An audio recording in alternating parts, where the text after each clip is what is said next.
राम राम हरे हरे, हरे कृष्ण कृष्ण कृष्ण हरे हरे, हरे राम राम, राम राम हरे हरे, हरे कृष्ण कृष्ण कृष्ण हरे हरे। गोपिका जीवन स्मरणं गोविंद गोविंद। सद्गुरुनाथ महाराज की जय। शुक्लांबरधरं विष्णुं शशिवर्णं चतुर्भुजं प्रसन्नवदनं ध्यायेत् सर्वविघ्नोपशान्तये। गुरुब्रह्मा गुरुर्विष्णु गुरुर्देवो महेश्वरः, गुरुः साक्षात् परं ब्रह्म तस्मै श्रीगुरवे नमः। कलये सुन्दराकारं सदैकप्रियदर्शनम् अज्ञाननाशकं देवं सद्गुरुं मुरलीधरं, मुरलीमण्डितकरकमलं मुनिजनमोहनं व्यत्यस्तपादं वनमालाधारिणं प्रेम भक्त मंडल नित्य कीर्तितं श्री प्रेमिक वरदम् आश्रयेऽहं। यस्य स्मरण मात्रेण जिह्वायां वर्धते स्वयं महामन्त्रः तं भजामि मुरलीधर देशिकं। प्रेमामृतं यो मुरलीनिनादैः श्रीकृष्ण रूपेण पुराववर्ष, अद्यापि सोऽयं मुरलीधराख्यो पुष्णाति प्रेम्णा भुवनं सहर्षं। विश्वकल्याणदातारं मुरलीधर सद्गुरुं ज्ञानिनं परमं शान्तं भूयो भूयो नमाम्यहं। संकीर्तिते महामन्त्रे तत्राविर्भूय तत्क्षणं सुप्रसन्नो भवेद्यस्तं प्रेमिकवरदं भजे। जन्माद्यस्य यतोऽन्वयाति तरतश्चार्तेषु अभिज्ञस्वराट्, तेने ब्रह्महृदाय आदिकवये मुह्यन्ति यत्सूरयः। तेजो वारिमृदां यथा विनिमयो यत्र त्रिसर्गो मृषा, दाम्ना स्वेन सदा निरस्तकुहकं सत्यं परं धीमहि। कृष्णाय वासुदेवाय देवकीनन्दनाय च नन्दगोपकुमाराय गोविन्दाय नमो नमः। कृष्णाय वासुदेवाय हरये परमात्मने प्रणतक्लेशनाशाय गोविन्दाय नमो नमः। नाम संकीर्तनं यस्य सर्वपापप्रणाशनं प्रणामो दुःखशमनः तं नमामि हरिं परं। श्रीहरये नमः, श्रीहरये नमः, श्रीहरये नमः। गोपिका जीवनस्मरणं गोविंद गोविंद। सद्गुरुनाथ महाराज की जय। ஸ்ரீயப்பதியான பகவான் ஸ்ரீ மாதுரி சகி சமேத பிரேமிகவரத டாக்கூர்ஜியுடைய அவ்வியாஜ கிருபையாலையும் நம் சத்குருநாதர் மகாரண்யம் ஸ்ரீ ஸ்ரீ முரளிதர சுவாமிகளுடைய அபார கருணையாலையும் இந்த 5வது நாள் சத்சங்கமானது நம்ம எல்லாருக்கும் கிடைச்சிருக்கு. அழகான கதா சிரவணம் நடந்துட்டு இருக்கு. கடந்த 4 நாட்களா இன்னைக்கு 5வது நாள் பார்க்க போறோம். கஜேந்திர மோக்ஷம் அப்படின்னு சொல்லக்கூடிய ஒரு ரொம்ப ரொம்ப ரொம்ப ஒரு அழகான பகுதி, ரொம்ப ஒரு சிரேஷ்டமான ஒரு பகுதி. அந்த பகுதியை தான் நம்ம இன்னைக்கு அனுபவிக்க போறோம். நேத்திக்கு இதே சத்சங்கத்துல அஜாமிள சரித்திரம் அப்படிங்கிற சரித்திரத்தை அனுபவிச்சோம். அதுலதான் நாமத்தின் பகவன் நாமத்துடைய பெருமை எப்பேற்பட்டது அப்படின்றத அந்த அஜாமிலனுடைய சரித்திரத்துல இருந்து பார்த்தோம் இல்லையா.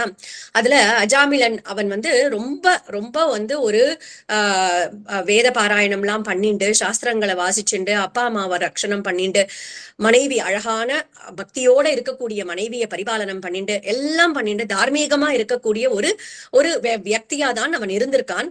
ஆனா ஏதோ ஒரு சந்தர்ப்பவசத்தால ஒரு தாசிய பார்க்கும்படி ஆகி அவள் மேல மோகம் கொண்டு அதுக்கப்புறம் அவனுடைய வாழ்க்கையே திசை திரும்பி போயிடுத்து அப்படிங்கிறத பார்த்தோம். அப்ப கடைசி தருணத்துல அவனுடைய உயிரை எடுக்கிறதுக்காக யமதூதர்கள் வந்திருந்தா. அப்பதான் 4 திவ்யமான ரூபத்தோட இருக்கக்கூடிய விஷ்ணு பார்ஷதர்கள் அந்த இடத்துக்கு விஷ்ணு தூதாள் வந்து இவன் தண்டனைக்குரியவன் இல்லை அப்படின்னு சொல்றா. ஏன் அப்படின்னாக்கா அந்த யமதூதர்களை பார்த்த உடனே பயத்துல இவன் தன்னுடைய கடைசி அந்த அஜாமிளன் தன்னுடைய கடைசி பிள்ளையா இருக்கக்கூடிய நாராயணன்னு பேர் அந்த குழந்தைக்கு, நாராயணா நாராயணான்னு பிள்ளைய கூப்பிடக்கூடிய வியாஜத்துல அந்த பகவன் நாமா அவனுடைய வாக்குல இருந்து வந்ததுனால விஷ்ணு தூதர்களே கீழே இறங்கி வந்துட்டாளாம். அந்த யமதர்மராஜனுடைய தூதர்களை தடுத்து நிறுத்தி அவன் எத்தனை பெரிய பாவங்கள் பண்ணி இருந்தாலும் இப்போ அவன் சொல்லின அந்த நாராயண நாமமானது சகல பாப்பங்களையும் நிவர்த்தி பண்ணிடுத்து அப்படின்னு அவர்கள் போட்டிருந்த அந்த யம பாசம் இருக்கு இல்லையா, அந்த பாச கயிறுல இருந்து அவனை விடுவிச்சு அந்த யமதூதர்களும் திரும்பி போனா யமலோகத்துக்கு, விஷ்ணு தூதர்களும் விஷ்ணு லோகத்துக்கு திரும்பி போனா அப்படிங்கிறத பார்த்தோம். அப்பதான் யமதூதர்கள் திரும்பி போயிட்டு யமதர்மராஜா கிட்ட கேட்கிறாளாம், ஏன் இந்த மாதிரி நடந்தது? நாங்க ஒரு உயிரை எப்படி தர்மமோ எங்களுக்கு சொல்லி கொடுத்திருக்கிற தர்மப்படிதானே நாங்க அதை வாங்கறதுக்காக போனோம், அப்படி இருக்கும்போது எங்களை தடுத்துட்டார்களே அப்படின்னு கேட்கும் போது யமதர்மராஜா சொல்றார், உங்களை நீங்கள் யார பார்த்தேளோ அவர்கள் தான் விஷ்ணு தூதர்கள்.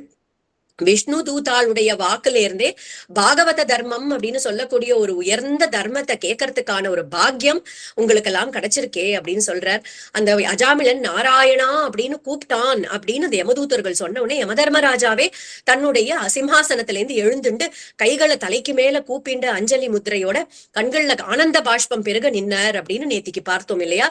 அந்த நாராயண நாமத்தை கேட்ட உடனே அப்போ சொல்றார் அந்த யமதர்மராஜா யமதூதர்கள் கிட்ட சொல்றார், இந்த பாகவத தர்மத்துக்கு ஆணிவேரா இருக்கக்கூடியது ஹரிநாம சங்கீர்த்தனம்.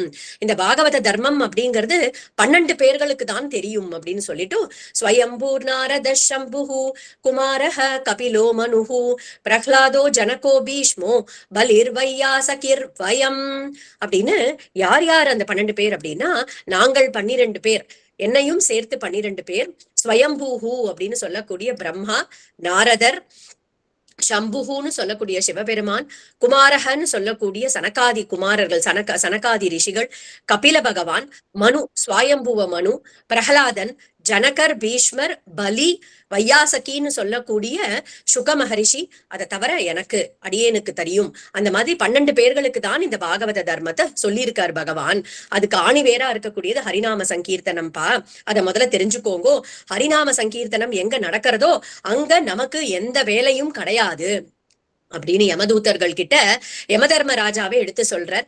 அப்புறம் யார கூட்டிட்டு வரணும் யமலோகத்துக்கு அப்படின்னா, ஜிஹ்வான பக்தி பகவத் குண நாமதேயம். யாருடைய நாக்கு வாழ்க்கையில ஒரு தடவை கூட பகவானுடைய குணங்களையோ நாமங்களையோ எடுத்து பாடலையோ அவர்களையும் நஸ்மரதி தச் சரணார விந்தம், யாருடைய மனசானது ஒரு க்ஷணம் கூட அந்த கண்ணபிரானுடைய திருவடிகளை நினைச்சு பார்க்கலையோ, கிருஷ்ணாயனோ நமதி எச்சிர ஏகதாபி, ஒரு தடவை கூட கிருஷ்ணாய நமகன்னு கிருஷ்ணனுடைய திருவடிகள்ல விழுந்து நமஸ்காரம் பண்ணலையோ, அவர்கள் தான் தான் ஆனயத்வம் அசதோ அகிருத விஷ்ணு கிருத்தியானு, தான் ஆணைய அவர்களை இந்த இடத்துக்கு இந்த யமலோகத்துக்கு கூட்டிட்டு வாங்கோ அப்படின்னு யமதூதர்கள் கிட்ட சொல்றாளாம். அன்றைய தினத்திலிருந்து யமதூதர்கள் ஹரிநாம சங்கீர்த்தனம் எங்கெங்கெல்லாம் நடக்கிறதோ அந்த திசையை நோக்கி கைய கூப்பி அஞ்சலி பண்ணிட்டு ஓடி போயிடுறார்கள். ஹரிபக்தர்கள் இருக்கக்கூடிய இடம் பக்கம் கூட அந்த யமதூதர்கள் திரும்பி பார்க்கறது கிடையாது அப்படிங்கறத நேத்திக்கு பார்த்தோம். இந்த அஜாமிலை சரித்திரம் நமக்கு என்ன காமிக்கிறது அப்படின்னா, பகவான் தன்னுடைய பக்தர்களுடைய கையை எப்பயுமே விடமாட்டான் அப்படிங்கறதான் காமிக்கிறது. நாமா அப்படின்னா நமக்கு தெரியும் பகவானுடைய நாமங்கள்.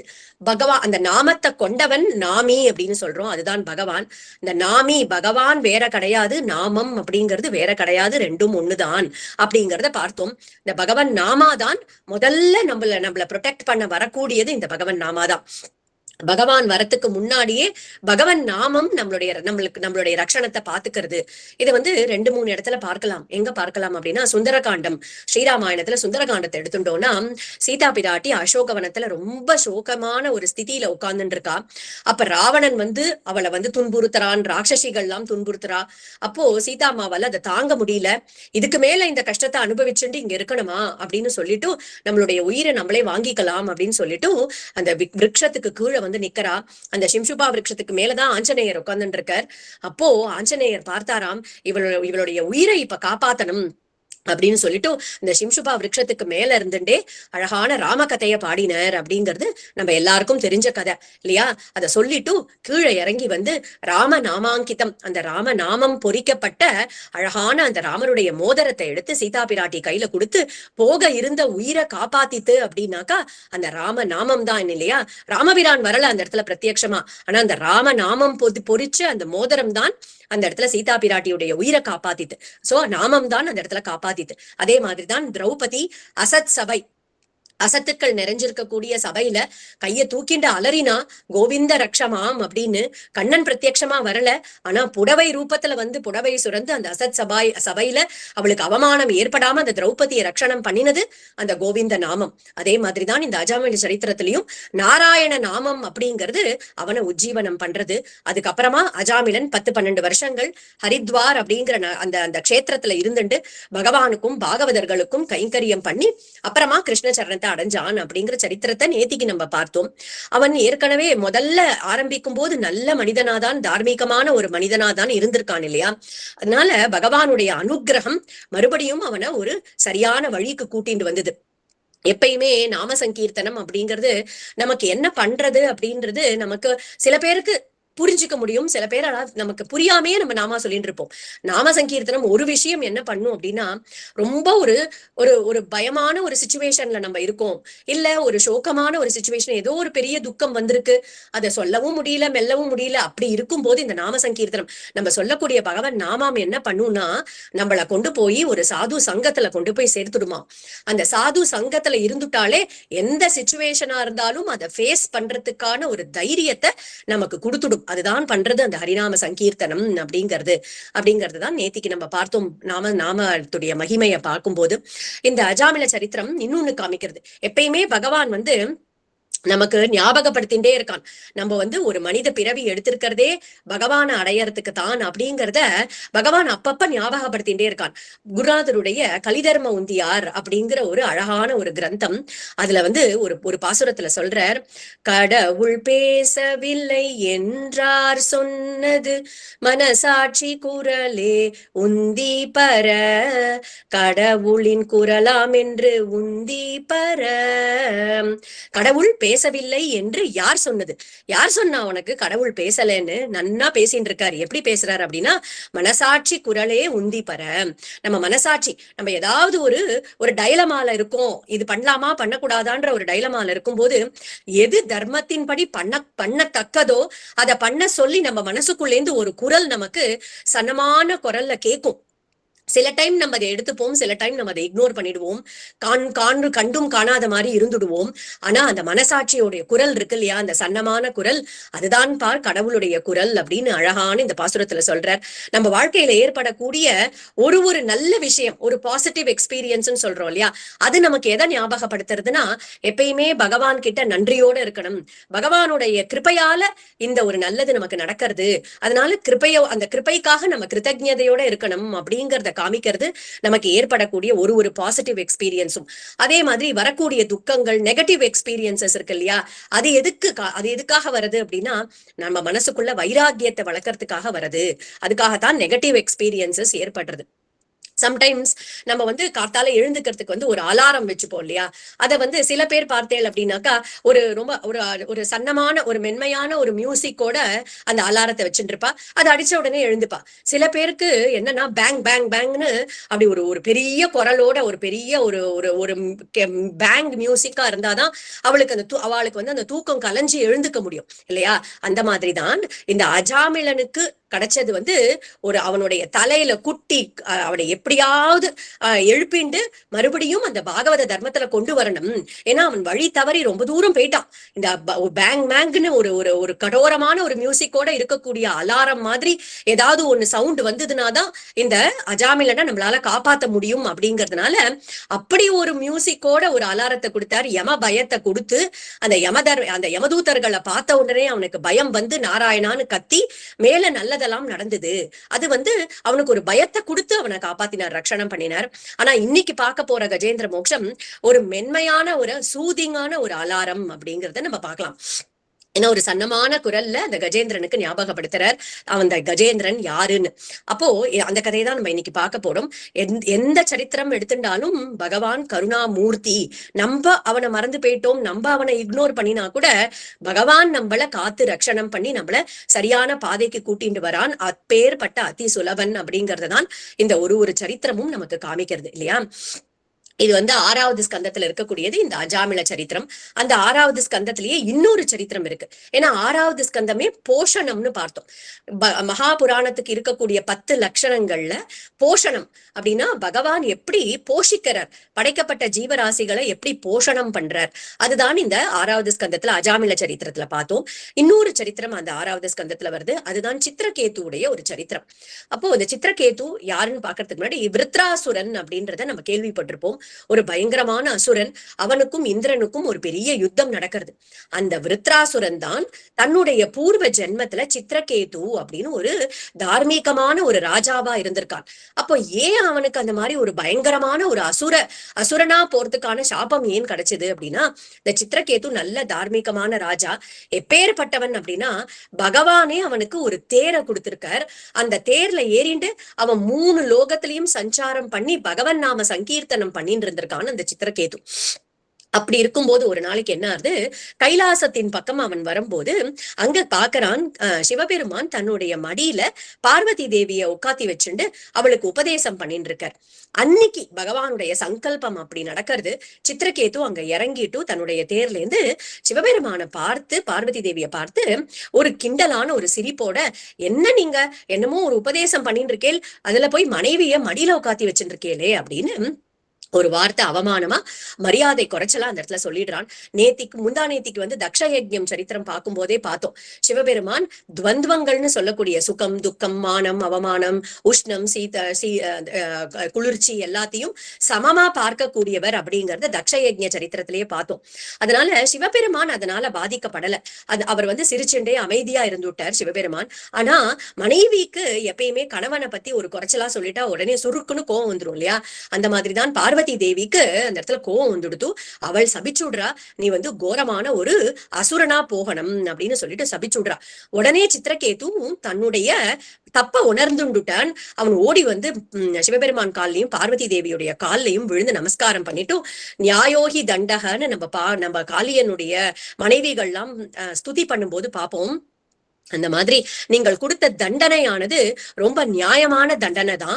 நான் பண்ணின தப்புக்கு ஏத்த தண்டனை தான் நீங்க கொடுத்திருக்கேளம்மா. ஆனா எனக்கு ஒரே ஒரு பிச்சை போடுங்கோ.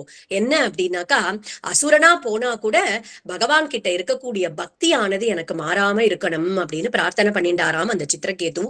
உடனே சிவபெருமானும் சிரிச்சுண்டு, நீ பெரிய பாகவதனா இருப்ப, அசுரனா இருந்தாலும் நீ பெரிய பாகவதனா இருப்ப அப்படின்னு அனுகிரகம் பண்றார்.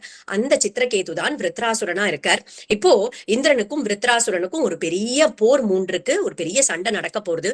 இந்த இந்திரன் இந்த விருத்ராசுரனை வதம் பண்ணணும்ங்கிறதுக்காக ததீச்சி மகரிஷி, அந்த மகரிஷியோடைய முதுகு தண்டு, அந்த முதுகுல இருக்கக்கூடிய எலும்புகளை எடுத்து வஜ்ராயுதம்னு ஒரு பெரிய ஆயுதத்தை பண்ணிட்டு காத்துட்டு இருக்கான்னு இந்த விருத்ராசுரனை வதம் பண்றதுக்காக. இப்படி போர்க்களத்துல ரெண்டு பேரும் நின்றுட்டு இருக்கா. போர் ஆரம்பிக்க போறது. இவன் வஜ்ராயுதத்தோட நிக்கிறான். அப்போ அந்த விருத்ராசுரனுக்கு தன்னுடைய பூர்வ ஜென்ம ஞாபகம் வருது. சித்திரகேதுவா இருந்த போது எப்படி தான் பகவானுடைய பக்தி பண்ணிட்டு இருந்தானோ அது ஞாபகம் வருது. உடனே ஒரு அழகான ஸ்துதி பண்றான் அந்த போர்க்களத்துல. அகம் ஹரே தவ பாதைகமூல தாசானுதாசோ பவிதாஸ்மி பூயः மனஸ்மரேதாசு பதேர்குணாம்ஸ்தே கிருணீதவா கர்ம கரோது காயः. அகம் ஹரே தவ பாதைகமூல. ரொம்ப அழகான ஒரு ஸ்துதி. 4 புருஷார்த்தங்கள் அப்படின்னு கேள்விப்படுறோம் இல்லையா? புருஷார்த்தங்கள்னா கோல்ஸ் டு பி அட்டைன்ட். எதை நம்ம போய் அடையணும் அப்படிங்கிறது. அதுல 4 புருஷார்த்தங்கள் சொல்லப்படுறது. தர்மம், அர்த்தம், காமம், மோக்ஷம் அப்படின்னு தமிழ்ல சொல்லணும்னா அறம், பொருள், இன்பம், வீடு அப்படின்னு சொல்றோம் இல்லையா? அதுல இந்த தர்மம் இது ஜென்ரலா நம்ம கேள்விப்பட்டிருப்போம். ஆனா அந்த தர்மம், அர்த்தம், காமம், மோக்ஷம்னா ஆக்சுவலி என்ன அப்படிங்கறது தான் இந்த விருத்ராசுரனுடைய ஸ்துதியா இருக்கக்கூடிய 4 ஸ்லோகங்கள் எடுத்து காமிக்கிறது. எது தர்மம், எது அர்த்தம், அர்த்தம்னா வெல்த், செல்வம், எது அர்த்தம், எது காமம், எது ஆக்சுவலான, எது நல்ல விதமான ஒரு ஆசை, அடுத்தது எது மோட்சம் அப்படிங்கறத இந்த 4 ஸ்லோகங்கள் காமிக்கிறது. அதுல முதல் ஸ்லோகத்துல விருத்ராசுரன் சொல்ற எது தர்மம்னா, தாசானு தாசோ பவிதாஸ்மி பூயக. எனக்கு தர்மம் எது அப்படின்னா, பகவானுடைய தாசர்களா இருக்கக்கூடிய அந்த தாசர்களுக்கு தாசனா இருந்து அவர்களுக்கு கைங்கரியம் பண்றதுதான் என்னுடைய தர்மம். என்னுடைய காதுகள் எப்பயுமே பகவானுடைய கதைகளையே கேட்கட்டும், என்னுடைய வாக்கானது எப்பயுமே பகவானை பத்தியே பாடட்டும், என்னுடைய மனசானது எப்பயுமே பகவானை பத்தியே சிந்தனை பண்ணட்டும், அதுதான் என்னுடைய தர்மம் அப்படின்னு அழகா ஆரம்பிக்கிறார் அந்த ஸ்துதிய. அடுத்த ஸ்லோகத்துல சொல்றார், ந நாக பிருஷ்டம் ந ச பாரமேஷ்டியம் ந சார்வபௌமம் ந ரசாதிபத்யம் ந யோக சித்தேர புனர்பவம் வா சமஞ்சசத்வா விரஹய்ய காங்ஷே. ந நாக பிருஷ்டம், எது அர்த்தம், அடுத்தது தர்மத்துக்கு அடுத்தது அர்த்தம் இல்லையா? எது உண்மையான செல்வம் அப்படின்னு பார்த்தோம்னா, அவர் சொல்ற விருத்ராசுரன், எனக்கு பாரமேஷ்டியம், எனக்கு வந்து பெரிய ஸ்வர்காதி லோகங்கள்ல போய் இருக்கணும்னு எந்த ஆசையும் இல்ல, பிரம்மலோகத்துக்கு போகணும்னு ஆசை இல்ல. ந சார்வபௌமம், இந்த 7 லோகங்கள் இருக்கே அது எல்லாத்துக்கும் நானே ஒரே ராஜாவா இருக்கணும், அந்த பதவியை கொடுத்தாலும் அந்த பதவியும் எனக்கு வேண்டாம். ந யோக சித்திகி, எந்த யோக சித்திகளும் வேண்டாம். ஏன் அவ்வளோலாம் எதுக்கு? ந அப்புனர்பவம் வா, திரும்பி வராத லோகமா இருக்கக்கூடிய ஸ்ரீவைகுண்டம் கூட வேண்டாம். அப்ப எனக்கு என்ன வேணும் அப்படின்னா, எப்பயுமே உன்னுடைய தரிசனத்தையே பார்த்துண்டு என்னுடைய கண்கள் உன்னையே பார்த்துட்டு இருக்கணும். அந்த தரிசனம் தான் எனக்குரிய அர்த்தம் அப்படிங்கிறாராம் இந்த இடத்துல. அஜாத பக்ஷா இவ மாதரம் ககாஹா ஸ்தன்யம் யதா வத்சதரா க்ஷுதார்த்தாஹ பிரியம் பிரியேவ வியுஷிதம் விஷண்ணா மனோ அரவிந்தாக்ஷ திதிருக்ஷதே த்வாம் அஜாத பக்ஷாம். என்னன்னா காமம், அடுத்தது காமம்னு சொல்லக்கூடிய ஆசைகள் இல்லையா. ஒரு பக்ஷி, ஒரு குட்டி குஞ்சு பட்சிகள் இருக்கு, அதுக்கு என்ன ஆசையா இருக்கும்?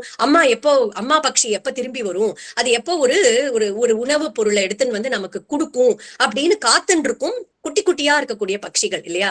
அதே மாதிரி வத்சனா கண்ணுக்குட்டியும் அந்த மாதிரிதான். மேய்ச்சலுக்கு போயிருக்கக்கூடிய அம்மா பசுமாடு எப்ப வரும், அது கிட்ட எப்ப போய் நம்ம பால் ஊட்டிக்கலான்னு ஏங்கிண்டு காத்துட்டு இருக்கும். பிரியம் பிரியேவ, அதே மாதிரி பிரியமா இருக்கக்கூடிய ஒரு மனைவி ஒரு வெளியூருக்கு போயிருக்கக்கூடிய கணவன் எப்ப திரும்பி வருவான் அப்படின்னு காத்துட்டு இருப்பாள் இல்லையா. அந்த மாதிரி நானும் ஆசையோட காத்துட்டு இருக்கேன். என்னுடைய ஆசை எது அப்படின்னாக்கா, எப்பயுமே உன்னுடைய தரிசனத்தை அடையறதுதான் எனக்கு ஆசை. அதாவது தர்மம் அப்படின்னாக்கா பகவானை பத்தியே நினைச்சுட்டு இருக்கிறது நம்மளுடைய தர்மம். அர்த்தம் அப்படிங்கிறது பகவானுடைய தரிசனம் தான் நமக்கு சிறந்த செல்வம். அந்த பகவானுடைய தரிசனத்தை ஆசைப்படுறதுதான் சிறந்த காமம், சிறந்த ஆசை. அது மூணு சொல்லிட்டார். அடுத்தது ஸ்லோகத்துல சொல்றார், மமோத்தம ஸ்லோக ஜனேஷு சக்கியம் சம்சார சக்ரே பிரமதஸ்வ கர்மபிஹி த்வன்மாயயா ஆத்மாத்மஜ தாரகேஹேஷு ஆசக்த சித்தஸ்ய நநாத பூயாத். அடுத்தது லாஸ்ட் புருஷார்த்தமா இருக்கக்கூடிய மோட்சம் என்னன்னு சொல்றார். மோட்சம்னாலே விடுதலை அப்படின்னு அர்த்தம் இல்லையா. இந்த லோகத்தை பத்தியே பேசிண்டு, லோகத்துல இருக்கக்கூடிய ஆசைகள் பந்தங்கள் அதை பத்தியே பேசிட்டு இருக்கக்கூடியவர்கள் இருக்கார்கள் இல்லையா, அந்த லௌகீகர்கள்கிட்டேந்து விடுதலை அடையிறதுதான் மோட்சம் அப்படின்னு இந்த இடத்துல அழகா இந்த 4 ஸ்லோகங்கள் சொல்றார். அந்த 4 ஸ்லோகங்கள்ல 4 புருஷார்த்தங்களையும் நமக்காக எடுத்து காமிக்கிறார். ஃபைனலி அவர் இந்திரனால கொல்லப்பட்டுடுறார். ஏன்னா அது சாப விமோச்சனம் கிடைக்கணும் இல்லையா. அவருக்கு சாப விமோச்சனம் கிடைச்சு அந்த விருத்ராசனும் பகவானை போய் அடையறார். அழகான ஒரு சரித்திரம். இதுவும் 6வது ஸ்கந்தத்துல வருது. அப்போ அடுத்தது 7வது ஸ்கந்தம் ஆரம்பிக்கிறது. அதுலதான் பரீட்சித் மகாராஜா எடுத்த உடனே ஒரு கேள்வி கேட்கிறார். இந்த விருத்ராசுரன் இப்பேற்பட்ட பகவானுடைய பக்தனாக இருந்த போதிலும் இந்திரனுக்கும் அவனுக்கும் ஒரு யுத்தம் ஏற்பட்டது, கோரமான ஒரு முடிவு ஏற்பட்டது இல்லையா. அதனால பரீட்சித் மகாராஜா கேட்கிறார், அப்பனா பகவான் என்ன பக்ஷபாத்தியா? அவர் தேவர்களுக்கு மட்டும்தான் உதவுவாரா? அசுரர்களுக்கெல்லாம் அவன் அப்பேற்பட்ட பக்தனா இருந்தும் அவனுக்கு அனுகிரகம் பண்ணலையேன்னு இவர் நினைச்சுக்கிறார். ஆனா அந்த சாபத்துக்கு விமோச்சனம் கொடுக்கணும் அப்படின்னா அவர் அங்க வதம் பண்ண படணும் இல்லையா அந்த விருத்ராசுரன். அதுதான் பகவான் பண்ணியிருக்கார். ஆனா இந்த ராஜா பரீட்சித் மகாராஜாக்கு ஒரு சந்தேகம். அப்ப பகவான் என்ன பக்ஷபாத்தியா அப்படின்னு கேட்ட உடனே 7வது ஸ்கந்தம் 15 சாப்டர்ஸ் 15 அத்தியாயங்கள் இருக்கு. அதுல முதல் 10 அத்தியாயத்துல பிரகலாதனுடைய சரித்திரத்தை ரொம்ப அழகா எடுத்து சொல்றார் சுக மகரிஷி. பிரகலாதனுடைய சரித்திரம் அழகா இருக்கு. அதுல ஹிரண்யகசிபு அப்படின்ற அசுரனுடைய பிள்ளைதான் இந்த பிரகலாதன் இல்லையா. பிரகலாதன் கர்ப்ப ஸ்ரீமான். ஏன்னா அவன் அம்மாவுடைய கயாத்துவுடைய கர்ப்பத்துல இருக்கும் போதே நாரத மகரிஷியோடைய ஒரு சத்சங்கம் கிடைச்சி நாரத மகரிஷியுடைய வாக்காலேயே பகவானுடைய குணங்களை கேட்டு கேட்டு வளர்ந்த குழந்தை இந்த பிரகலாதன். அதனாலதான் வெளியில வந்ததுக்கு அப்புறமும் சதா சர்வ காலமும் நாராயண நாராயண நாராயண நாராயணன்னு நாராயண நாமத்தையே உச்சாரணம் பண்ணிட்டு இருந்தது அந்த குழந்தை. அப்ப ஹிரண்யகசிபு அந்த அசுர குலத்துல இருக்கக்கூடிய அந்த குருகுலத்துக்கெல்லாம் அனுப்பி வைக்கிறார். என்ன சொல்லியும் இந்த குழந்தை நாராயணனையே பிடிச்சுட்டு இருக்கிறதுனால அந்த குழந்தைக்கே ஒரு உயிருக்கு ஆபத்தை உண்டு பண்ணணும்னு நினைக்கும் போதுதான் ஒரு தடவையும் அவனை கொல்லறதுக்காக முற்படும் போது ஒரு தடவையும் பகவான் அவனை காப்பாத்தி அந்த பிரகலாதனை காப்பாத்துறார். கடைசியா அந்த அரண்மனையில நின்னுண்டு இந்த தூண்ல இருக்கானா உன்னுடைய பகவான், அப்படி அதை காமி எனக்கு அப்படின்னு சொல்லும் போது, இருக்கானேப்பா இந்த தூண்ல எனக்கு பகவான் தெரியறானே அப்படின்னு பிரகலாதன் அந்த குழந்தை சொன்னதுனால அந்த குழந்தையுடைய வாக்க சத்தியமாக்கணும். சத்தியம் விதாதும் நிஜபிருத்திய பாஷிதம் அப்படிங்கிறது தான் அவதார ஸ்லோகம் நரசிம்ம பகவானோடது. அந்த குழந்தையுடைய வாக்க சத்தியமாக்கணும் அந்த இடத்துல அப்படிங்கிறதுக்காக அந்த தூணை பிளந்துண்டு மிருக சரீரமா, ஒரு நரனும் இல்லாம மிருகமும் இல்லாம மிருக சரீரமா அந்த இடத்துல அவதாரம் பண்ணி அழகான ஒரு நரசிம்ம அவதாரம் பண்ணி அந்த அசுரகுலத்துல பிறந்த அந்த குழந்தையுடைய உயிரை ரட்சணம் பண்ணின அந்த அழகான அந்த பிரகலாத சரித்திரத்தை எடுத்து பரீட்சித் மகாராஜாக்கு அந்த இடத்துல சொல்றார். அதை சொல்லிட்டு அந்த 7வது ஸ்கந்தம் அதுக்கப்புறம் பாக்கி 5 சர்க்கங்கள்ல நாரத மகரிஷி தர்மத்தை எடுத்து உபதேசம் பண்றார் தர்மபுத்திரனுக்கு. அதோட 7வது ஸ்கந்தம் பூர்த்தி ஆறுது. 8வது ஸ்கந்தத்துலதான் நம்ம இன்னைக்கு பார்க்க போற கஜேந்திர மோட்சம் அப்படிங்கிற அழகான கட்டம் அதுலதான் வருது. யாரெல்லாம் இந்த கஜேந்திரனையும் இந்த கஜேந்திர ஸ்துதியையும் அந்த கஜேந்திரனை காப்பாத்துறதுக்காக பகவான் ஹரியா அவதாரம் பண்ணி வந்த அந்த ஹரியையும் யார் நினைக்கிறார்களோ அவர்கள் கடைசி காலத்துல இந்த உடம்பு இந்த சரீர யாத்திரையை முடிச்சுண்டு கிளம்பும் போது எந்த ஒரு கஷ்டமும் இல்லாம சௌக்கியமா அனாயாசேன மரணம் அப்படின்னு கிளம்புவார்கள் அப்படிங்கிற பலஸ்ருதிய பெரியவாள்லாம் சொல்லியிருக்கா இந்த கஜேந்திர மோட்சம் கேட்கறதுக்கு. அது 8வது ஸ்கந்தமே பார்த்தோம் அப்படின்னா 2 பேர்களுடைய சரணாகதியை சொல்றது. முதல்ல இந்த கஜேந்திரனுடைய சரணாகதி, அடுத்தது பலி சக்கரவர்த்தியுடைய சரணாகதி. சோ அழகா 2 சரணாகதி இந்த 8வது ஸ்கந்தத்துல நமக்கு அமைஞ்சிருக்கு. சோ சுக மகரிஷி ஆரம்பிச்சுட்டு சொல்ற தாமச மன்வந்தரம் அப்படிங்கிற மன்வந்தரத்துல ஹரிமேதஸ் அப்படிங்கிற ரிஷிக்கும் ஹரிணி அப்படிங்கிறவளுக்கும் குழந்தையாக அப்படிங்கிறவளுக்கும் அவதாரம் பண்ணினதுதான் இந்த ஹரி அவதாரம். அந்த ஹரி அவதாரம் பண்ணின பகவான் தான் கஜேந்திர ஆழ்வான முதலைக்கிட்டேந்து காப்பாத்தினார் அப்படின்னு சொல்லிட்டு நிறுத்தராராம். அப்போ பரீட்சித் மகாராஜா அந்த விற்த்தாந்தத்தை அந்த சரித்திரத்தை உபாக்கியானத்தை நீங்க எனக்கு விளக்கமா எடுத்து சொல்லணும், நன்னா டீட்டெயில்டா சொல்லணும் அப்படின்னு கேட்ட உடனே ஆரம்பிக்கிறார். சர்வத்துக்கும் காரணமா இருக்கக்கூடிய வஸ்து அந்த பரமாத்மா அப்படின்னு நிரூபணமாறது இந்த கஜேந்திர மோட்சத்துல. பகவானே பரவஸ்து, விலை மதிப்பற்றவன், உயர்ந்த வஸ்து, ஆனா சர்வ சுலபன், அவனை ஆசிரியிச்சாலே போதும் அப்படிங்கறது காமிக்கிறது இந்த கஜேந்திர உபாக்கியானம். க்ஷீராப்தி அப்படி அந்த க்ஷீராப்தின்னு கேள்விப்படுறவங்க, இந்த க்ஷீராப்தியுடைய சமீபத்துல ஒரு பெரிய காடு இருக்காம். அந்த காட்டுல திரிகூடம் அப்படிங்கிற ஒரு பர்வத்தம் இருக்கு. அந்த காட்டுல பல விருட்சங்கள்லாம் வளர்ந்து இருக்கு. நிறைய மிருகங்கள்லாம் வாசம் பண்ணிட்டு இருக்கு அந்த இடத்துல. அந்த மிருகங்களுக்கெல்லாம் யாரு ராஜா அப்படின்னா இந்த கஜேந்திரன் அப்படிங்கிறவர் தான். ஒரு யானை தான் ராஜாவா இருக்கு. எப்பயுமே மிருகேந்திரன் சொன்னாக்கா சிங்கம் தான் ராஜாவா இருக்கும் இல்லையா? ஆனா இந்த இடத்துல பார்த்தா அந்த சிங்கமே பயப்படுறதாம் இந்த கஜேந்திரனை பார்த்தாக்கா. அது மட்டும் இல்ல, நிறைய பிராணிகள், அந்த நிறைய பயங்கரமா இருக்கக்கூடிய பிராணிகள், புலியிலேருந்து முள்ளம்பன்றியிலேருந்து துஷ்ட மிருகங்கள்லாம் இருக்கு இல்லையா, காண்டா மிருகங்கள், எல்லா துஷ்ட மிருகங்கள் அதெல்லாம் இந்த யானை கஜேந்திரனை பார்த்தா நடுங்குமா. அப்படிதான் இருந்துதாம் அந்த கஜேந்திரன். அதுல இருந்தே நமக்கு தெரியறது இல்லையா, இந்த கஜேந்திரன் ஒரு சாதாரண யானை கிடையாது அப்படிங்கிறது இதுல இருந்தே நமக்கு தெரியறது. இந்த யானை யாரு அப்படின்னாக்கா, அதுக்கு முன்னாடி ஜென்மத்துல மனு குலத்துல வந்திருக்கக்கூடிய ஒரு ராஜா தான் இந்த யானை. ஒரு சாபத்திலான இப்பொழுது யானையா வந்திருக்கார் மறுபடியும் அடுத்த ஜென்மால. என்ன அப்படின்னாக்கா, பாண்டிய தேசத்துடைய ராஜா இந்திரத்யும்னன்னு பேர் அந்த ராஜாக்கு. அந்த ராஜாவுடைய குரு அகஸ்திய மகரிஷி இல்லையா? அப்போ பகவானுக்கு எப்பயுமே நம்ம பகவானுக்கு ஒரு நாளைக்கு அவர் இந்த இந்திரத்யும்னன் ஆராதனம் பண்ணிட்டு இருக்கார். எப்பயுமே நம்ம ஒரு பூஜை பண்ணிட்டு இருக்கோம், இல்ல ஒரு பாராயணம் பண்ணிட்டு இருக்கோம், ஏதோ பண்ணிட்டு இருக்கோம். ஆனா அப்ப நம்மளுடைய குரு அந்த இடத்துக்கு வரார் அப்படின்னு கேள்வி அந்த இடத்துக்கு வந்துட்டார் அப்படின்னா, நம்ம அந்த பூஜை ஆகட்டும் பாராயணம் ஆகட்டும் எல்லாத்தையும் வச்சுட்டு அப்படியே விட்டுட்டு எழுந்து போய் முதல்ல குருவுக்கு நமஸ்காரம் பண்ணி அவருக்கு பண்ண வேண்டிய மரியாதை பூஜனை அதெல்லாம் பண்ணி அவருக்கு என்ன பண்ணணுமோ அதை தான் பண்ணணும். நம்மளுடைய பூஜையோ பாராயணமோ பெருசு கிடையாது. முதல்ல அந்த மகாத்மாவை பார்க்க வேண்டியதுதான் நம்மளுடைய கடமை.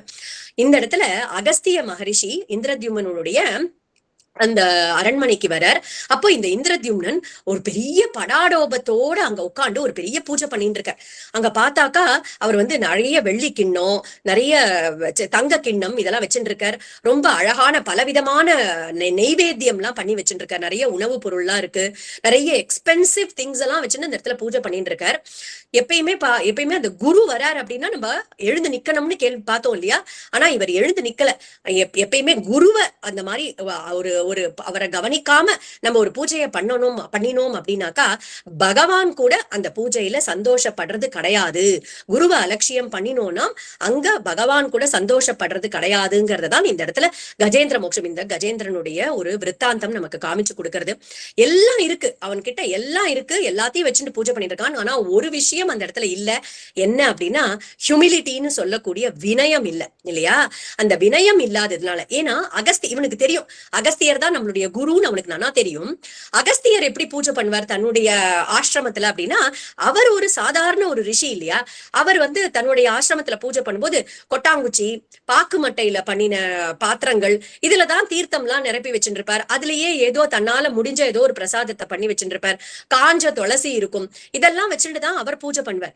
இன்னைக்கு பார்த்தான் இந்திரத்யும்னன், நம்ம நிஜமா பூஜைனா என்ன அப்படின்றத இவருக்கு காமிக்கணும் அப்படின்னுட்டு எழுந்துக்கவே இல்லை. அவன் மாட்டுக்கு பூஜையை கண்டினியூ கண்டினியூ பண்ணிட்டு இருக்கான். இவ்வளவு பெரிய படாடோபமான ஒரு பூஜையை அந்த இடத்துல பண்ணிட்டு இருக்கான். அப்போ அந்த இடத்துல ஒரு அழகான ஒரு ஸ்லோகம் நமக்கு ஞாபகம் வருது. துளசீதள மாத்திரேன ஜலஸ்ய சுலுகேனவா விக்ரிணீதே ஸ்வமாத்மானம் பக்தேபியோ பக்தவத்சலஹ. பக்தேபியோ பக்தவத்சலஹ. பக்தவத்சலனா இருக்கக்கூடிய பகவான் தன்னையே கொடுத்துடுறானாம். எப்போ அப்படின்னா பக்தியோட இருக்கக்கூடிய ஒரு பக்தன் துளசி தளம், ஒரே ஒரு துளசி தளத்தை கொடுத்துட்டா கூட பகவான் தன்னையே அர்ப்பணம் பண்ணிடுறான் அப்படிங்கறத இந்த இடத்துல இந்த ஸ்லோகம் அழகா காமிக்கிறது. அதை நம்ம எங்க பாக்குறோம் அப்படின்னா, கண்ணனை வச்சுட்டு துலாபாரம் நடக்கும்போது அங்க சத்யபாமா என்ன பண்றா, ஒரு தட்டுல கிருஷ்ணன் உட்கார்ந்துட்டு இருக்காரு, இன்னொரு தட்டுல சத்யபாமா அத்தனை நகைகள் அத்தனை ஆபரணங்கள் தங்கத்தை கொண்டு வந்து வைக்கிறா. அப்பெல்லாம் சமமே ஆகலையாம் அந்த அந்த துலாபாரத்துடைய தட்டு ரெண்டும். எப்ப சமமாச்சு அப்படின்னா, ருக்மிணி பிராட்டி ஒரே ஒரு துளசி தளத்தை வச்ச உடனே அந்த அந்த தட்டே சமமாச்சு, கண்ணனுடைய தட்டுக்கு சமமாச்சு அப்படின்னு பாக்குறோம் இல்லையா. பக்திக்கு சமமாவானே தவிர பணத்துக்கோ படாடோபத்துக்கோ ஆக மாட்டான் கண்ணன் அப்படிங்கறத இந்த இடத்துல காமிக்கிறார். அப்ப அகஸ்தியர் வரும்போது இந்த ஆடம்பரமான பூஜையை பண்ணிட்டு இருக்கான் இந்திரத்யும்னன், வினயம் இல்லாம பண்ணிட்டு இருக்கான் இல்லையா, அதுதானே முக்கியம். அதை விட்டுட்டு இவன் பண்ணிட்டு இருக்கான். ஆனா அகஸ்தியருடைய மனசுல ஒரு கிருப உண்டாச்சாம். யானைக்கு தானே ஒரு மதம் ஏற்படும் இல்லையா, யானையா இருக்கிறது, யானைக்கு ஒரு மதம் பிடிச்சா அது கரெக்ட், அதோட நேச்சர் அது. ஆனா மனுஷனா இருந்துட்டு மதம் பிடிச்சா அது தோஷம். அதனால நீ யானையா போ அப்படின்னு அந்த இடத்துல சபிச்சு விடுறார். ஆனா சாதவோ தீனவத்சலாக அப்படின்னு, சாதுக்களுடைய ஹிருதயம் எப்பயுமே தீனர்களா இருக்கக்கூடியவர்கள் கிட்ட வாத்சல்யத்தோட இருக்கும். அதனால அவரே சொல்றார், பகவான் உன்னுடைய கையை பிடிக்கும் போது உனக்கு இந்த சாபத்துல இருந்து நீ விமோசனம் அடைவாய் அப்படின்னு சொல்லிடுறார். பூர்வ ஜென்ம ஞாபகம் இருக்கு இந்த யானைக்கு, அப்படிதான் இருந்துட்டு இருக்கு. மகாபலத்தோட கஜேந்திரனா இருந்துட்டு இருக்காரு அந்த காட்டு பகுதியில. இதெல்லாம் ஒரு பக்கம். இன்னொரு பக்கம் பார்த்தாக்கா ஹூன்னு ஒரு கந்தர்வன், அதே சமயத்துல ஹூன்னு ஒரு கந்தர்வன் இருக்கான். அந்த கந்தர்வனுக்கு என்ன, தேவலர் அப்படின்னு ஒரு ரிஷி இருக்கார். இந்த கந்தர்வர்கள்னாலே ரொம்ப நல்லா பாட்டு பாடுவா இல்லையா. இந்த தேவலருங்கிற ரிஷி என்னன்னா, நாரதர் பின்னாடியே போய் அவர் பஜனை பண்ணிட்டு இருப்பார். தேவலரும் நல்லா பாடுவார். அப்போ இந்த ஹூ பார்த்தா, ஒரு நாளைக்கு இவருக்கு ஏதாவது ஒரு பிராங்க் பண்ணணும், இவருக்கு ஏதாவது ஒரு இன்சல்ட் பண்ணணும் அப்படின்னு இவனுக்கு தோணிடுத்து மனசுல. அந்த தேவலர் என்ன பண்றார், ஒரு புண்ணிய தீர்த்தத்துல இறங்கி ஸ்நானம் பண்ணும்போது இந்த ஹூன்ற இந்த கந்தர்வன் என்ன பண்றான், தண்ணிக்கு அடியில போயிட்டு அவருடைய காலை பிடிச்சு இழுத்து, அவர் கீழே விழுந்தா அதை பார்த்து சிரிக்கலாம் அப்படின்னு சொல்லிட்டு காலை பிடிச்சு இழுக்கிறான். அப்போ அந்த தேவலர் பார்த்தார், இது முதல்ல தானே இந்த மாதிரி பண்ணும், தண்ணி கடியில இருந்து காலை பிடிச்சு இழுக்கும், நீ முதலையா போ அப்படின்னு சாபம் கொடுக்கிறார். அவருக்கும் அனுக்கிரகம் பண்ணணும்னு தான் அந்த ரிஷிகளுக்கே அனுக்கிரகம் தான், கருணை தான் இருக்கும் அவருடைய மனசுல இல்லையா. அப்ப சொல்றார், பகவானுடைய சக்கரம் உன் மேல படும்போது உனக்கு சாப விமோச்சனம் ஏற்படும் அப்படின்னு தேவலர் இங்க சாபம் கொடுத்துட்டார். அகஸ்தியரும் அங்க சாபம் கொடுத்துட்டார். இப்ப சாப விமோச்சனத்தை யார் கொடுப்பா, பகவான் தான் கொடுத்தாகணும். பகவான் பார்த்தார், இந்த ரெண்டுத்தையும் நம்ம கம்பைன் பண்ணிடுவோம், ஒருத்தருக்கா தனித்தனியா போறதுக்கு பதிலா இது ரெண்டுத்தையும் கம்பைன் பண்ணி காம்போவா கொடுத்துடலாம் அப்படின்னு சொல்லிட்டு நிச்சயம் பண்ணிட்டார். அப்போ ஒரு சமயம் என்ன ஆகுது, இந்த யானைகள்லாம் இருக்கக்கூடிய அந்த திரிகூட்ட பர்வதம் இருக்கு இல்லையா, அங்க ஒரு பெரிய ஃபெமைன், ஒரு பெரிய பஞ்சம் மாதிரி அந்த இடத்துல வந்துடுறது. எங்கேயுமே ரொம்ப ரொம்ப கடுமையான வெயில் இருக்கு, தண்ணியே இல்லை. யானைக்கே தண்ணி நிறைய வேணும் இல்லையா. அதனால கஜேந்திரன் என்ன பண்றாரு, எல்லா யானைகளையும் கூட்டிட்டு தண்ணி எங்க இருக்கு அப்படின்னு பார்த்துட்டே வரும்போது ஒரு இடத்துக்கிட்ட போகும்போது நிறைய தாமரை பூக்களுடைய வாசனை அடிக்கிறது. அப்போ கஜேந்திரன் பாக்குறார், இது தாமரை குளம் எங்கேயோ இருக்கு, ஆனா தண்ணி இல்லாம தாமரை பூக்காது, அதனால எங்கேயோ தண்ணி நிறைய இருக்கு அப்படிங்கறது தெரிஞ்சு கிடுகிடுன்னு அந்த வாசம் வரக்கூடிய திசையை நோக்கியே போகும்போது ஒரு அழகான ஒரு பெரிய ஏரி, அந்த ஏரி முழுக்க நிறைய தாமரை பூக்கள் எல்லாம் பூத்துருக்கு. அதுல இறங்கி எல்லா யானைகளுக்கும் தண்ணியை பார்த்த உடனே சந்தோஷம், எல்லாம் இறங்கி கூத்தடிக்கிறது தண்ணியில. அதுக்குள்ளதான் இந்த ஹூன்ற கந்தர்வன் முதலையா போயிருக்கான் இல்லையா, அவன் அந்த இடத்துலதான் இருக்கான். இந்த ஹூக்கு ரொம்ப டிஸ்டர்பன்ஸா இருக்கு இந்த யானைகள்லாம் இந்த தண்ணியில குதிக்கிறது. என்ன பண்ணினா, அவனும் மத்த யானைகள் எல்லாம் எங்கேயுமே போல கரெக்டா பரம பாகவதனா இருக்கக்கூடிய இந்த கஜேந்திரனுடைய காலை பிடிச்சு விட்டான் அந்த கந்தர்வன். யானை ஒரு பக்கம் இழுக்கிறது, யானைக்கு நிலத்துல பலம், ஆனா முதலைக்கு தண்ணியில பலம் இல்லையா. முதலையோ யானையை பிடிச்சு தண்ணிக்குள்ள இழுக்கிறது, யானை அந்த முதலைய நிலத்துக்கு இழுக்கிறது. இப்படி ரெண்டு பேருக்கும் அப்படி டக் ஆஃப் வார் மாதிரி நடக்கிறது. மத்த யானைகள்லாம் கிடுகிடுன்னு மேல ஏறி போயிடுத்து, நிலத்துக்கு மேல ஏறி போயிடுத்து. அந்த நிலத்துல இருந்துட்டு அந்த யானைக்கு கஜேந்திரனுக்கு ஹெல்ப் பண்ணலாம், தண்ணியில இருந்து இழுக்கலான்னு எவ்வளவோ முயற்சி பண்ணியும் எதுவுமே நடக்கல. அந்த கஜேந்திரனை மேல இழுக்கவே முடியல. மத்த யானைகள்லாம் பார்த்தது, நம்ம தண்ணிக்குள்ள இறங்கினா ஏன்னா இன்னும் நிறைய முதல்ல இருந்து நம்ம காலெல்லாமும் முதல்ல பிடிச்சுட்டா என்ன பண்றது அப்படின்னு ஒன்னொன்னா அந்த இடத்துல இருந்து கிளம்ப ஆரம்பிச்சுடுத்து. எல்லா யானைகளும் இந்த இந்த கஜேந்திரனை விட்டுட்டு போயிடுத்து. கஜேந்திரன் மட்டும் தனியா அந்த இடத்துல அந்த முதலையோட போராடிட்டு இருக்காள். அப்பதான் ரொம்ப போராடினதுக்கு அப்புறம் அவன் யோசிக்கிறதாம் இந்த கஜேந்திரன், இவ்வளவு காலமா நம்மளும் இந்த முதலையோட போராடிட்டு இருக்கோம், இது வரைக்கும் நம்ம வந்து இந்த ஒரு ஒரு வார்த்தை ஒரு வாய் கூட சாப்பிடல. ஏன்னா சண்டை நடந்துட்டு இருக்கு பல ஆயிரம் வருஷங்களா. ஆனா நம்ம சாப்பிடவே இல்லை. ஆனா நம்மளுடைய பலமும் குறையல, நம்மளுடைய உயிரும் இன்னும் பிரியல. அட்லீஸ்ட் இந்த முதலையாவது நம்மளை கடிச்சு சாப்பிட்டுருக்கலாம், அப்படியாவது உயிர் பிரிஞ்சிருக்கலாம். அப்படியும் நம்மளுடைய உயிர் பிரியல. அப்படின்னா இந்த மிருத்யு தேவதையே பயந்து நின்னுட்டு இருக்கு, நம்ம கிட்ட வராம எதையோ பார்த்து பயந்துட்டு இருக்கு. மிருத்யு பயப்படுறது அப்படின்னா அது பகவான் கிட்ட தானே பயப்பட முடியும். பகவான் கிட்டதான் பயம் இருக்கு மிருத்யுக்கு. அப்படின்னா பகவான் தான் நம்மளை ரட்சணம் பண்ணிட்டு இருக்கார் அப்படின்னுட்டு அந்த எல்லாத்தையும் விட்டுட்டு தன்னுடைய தும்பிக்கையை தூக்கிண்டு ஓன்னு ஒரு சத்தத்தோட அழகான ஒரு ஸ்துதி பண்றதாம் அந்த கஜேந்திரன் அந்த இடத்துல. என்ன அழகான ஸ்துதி அந்த கஜேந்திர ஸ்துதி. கஜேந்திர உவாச்ச நமோ பகவதே தஸ்மை யத ஏதச்சிதாத்மகம் புருஷாய ஆதிபீஜாய பரேஷாயாபிதீமஹி யஸ்மின்னிதம் யதச்சேதம் ஏனேதம் யயிதம் ஸ்வயம் யோஸ்மாத் பரஸ்மாச்ச பரஹ தம் பிரபத்யே ஸ்வயம்புவம் யஸ்வாத்மனீதம் நிஜமாயயார்பிதம் க்வசித் விபாதம் க்வச தத்திரோஹிதம் அவித்தத்ருக்சாக்ஷுபயம் ததீக்ஷதே ச ஆத்மமூலோ அவது மாம் பராத் பரஹ. இப்படித்தான் ஆரம்பிக்கிறது அழகான அந்த கஜேந்திர ஸ்துதி. நம்ம பக முதல் ஸ்லோகத்துல சொல்றது நமோ பகவதே தஸ்மை. இந்த பக அப்படிங்கிற ஒரு சப்தம் இருக்கு இல்லையா, வெரி யூனிக், அது பகவானுக்கு உரிய சப்தம். அந்த பக சப்தம் யாருக்கு பொருந்தும் அப்படின்னா, நம்மளுடைய ஸ்ரீமத் பகவத்கீதையில பகவான் சொல்ற ஐஸ்வர்யஸ்ய சமக்ரஸ்ய தர்மஸ்ய யசஸ்ஸ்ரிய ஞான வைராக்யோச்சைவ சன்னாம பகவான் நிதி பகவான் இஹ அப்படின்னு சொல்றாரு. என்ன அப்படின்னா, யார்கிட்ட சமக்கிரமான ஐஸ்வர்யம், ஐஸ்வர்யம் அப்படின்னா எல்லார்கிட்டையும் நிறைய செல்வங்கள்லாம் இருக்கு. ஆனா அந்த செல்வங்கள் ஒரு காலத்துக்கும் ஒரு தேசத்துக்கும் உட்பட்டதா தான் இருக்கு இல்லையா, யாருடைய செல்வமும். அப்படி இல்லாம சமக்கிரமா யார்கிட்ட ஐஸ்வர்யம் இருக்கணும். அதே மாதிரி சமக்கிரமா தர்மஸ்ய, இந்த சமக்கிரன்ற வார்த்தையை எல்லாத்தோடையும் சேர்த்துக்கலாம். தர்மஸ்ய, தர்மத்துக்கே பிரபுவா இருக்கணும். யசசக, புகழ் அப்படிங்கிறது வந்து அந்த அந்த அந்த வியக்திய தேடி வந்து சரணம் அடைஞ்சிருக்கணும். ஸ்ரீயக, அகலகில்லேன் அப்படின்னு எப்பயுமே லக்ஷ்மி பிராட்டி நித்தியவாசம் பண்ணிட்டு இருக்கணும். ஞானம் சமக்கிரமா ஞானம் உடையவரா இருக்கணும். சமக்கிரமா வைராகியம் உடையவர். வைராகியம்னா அவாப்த சமஸ்த காமன் பகவானுக்கு சொல்றோம் இல்லையா, பூர்ண காமன் அப்படி இருக்கணும். மோக்ஷதாயகன், மோட்சத்தை கொடுக்கக்கூடியவரா இருக்கணும். இது அத்தனையும் உடையவர் தான் பக அப்படிங்கிற சப்தத்தால குறிப்பிடத்தக்கவர் பகவான். அந்த பகவானுக்கு நமக அப்படின்னு முதல்ல எடுத்த உடனே நமோ பகவதே தஸ்மை யத ஏதச்சிதாத்மகம் புருஷாய ஆதிபீஜாய பரேஷாயாபிதீமஹி அப்படின்னு அழகா சொல்றது. அந்த பகவான் நம்மளுக்குள்ள இருக்கிறதுனாலதான், சித்ரூபமா இருக்கிறதுனாலதான் கண்கள் பார்க்கறது, காதுகள் கேட்கறது, நாக்கு ஸ்துதி பண்றது, மூக்கு முகர்றது, எல்லாத்துக்கும் காரணம், எல்லாத்தையும் பார்க்கறதுக்கு, எல்லாத்தையும் பார்க்க வைக்கிற பொருள் அந்த பரம்பொருள் அப்படின்னு ஆரம்பிக்கிறது.